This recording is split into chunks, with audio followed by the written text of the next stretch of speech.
Hello, today we're going to talk about section 9.7. This is all about coupled reactions.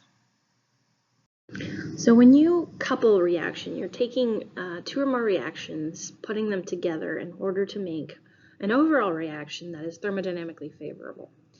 This is a similar process to what we did in Unit 6 with Hess's law. So if you have something like A plus B yields D, and you have D plus C yields E, and if you add those two reactions together, the D's will cancel as an intermediate, and you will be left with A plus B plus C yields E. Here, we're adding in an extra layer of looking at the free energy change. So maybe the delta G for this reaction is positive 50, and the delta G for this other reaction is negative 100. So the second reaction is already thermodynamically favorable. We have a negative delta G, but the first reaction is not. We can get the first reaction to happen by coupling it with the second reaction. And when you add those two reactions together, you can also add their values of delta G. And so overall, the delta G would be negative 50, which is thermodynamically favorable because it's negative. So that's kind of the rationale of coupling some reactions together. Also, if you need to multiply a whole reaction by a particular factor, you would also multiply the value of free energy by that factor.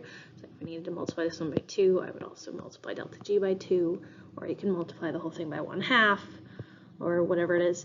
You can do that just like with Hess's law. Okay, so here we have two reactions, and the question wants us to write the overall. Let's do that first. So if we add the reactions together, A2 is an intermediate, so we have A2B3 plus C yields 3B plus A2C. And so we can also add their delta G values. 150 plus negative 120 gives us an overall delta G of 30 kilojoules. And so it says, would the reaction shown be a good example of a coupled reaction? No, it would not be a good example because the value of delta G when you put them together is positive overall, which is not thermodynamically favorable. Okay, so given the following reaction, is this reaction thermodynamically favorable? No, because it has a positive value for delta G. If this reaction was coupled with this other reaction here, would the coupled reaction be favorable? Right, so show the overall reaction without oxygen and calculate delta G to support your answer.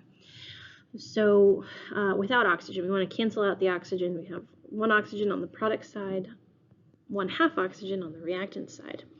So we need to multiply this reaction and the delta G by 2. So I would wind up with 2 carbon plus O2 yields 2 CO2.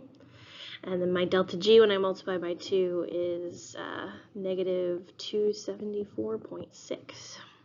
So if I write the overall equation, all of the reactants together, 2Ag2O plus 2C, the oxygen cancels out, yields 4 silver and 2 CO2. And my overall delta G, I can add up the two together to get a negative 252.7. So yes, the coupled reaction would be favorable because it has a negative delta G overall.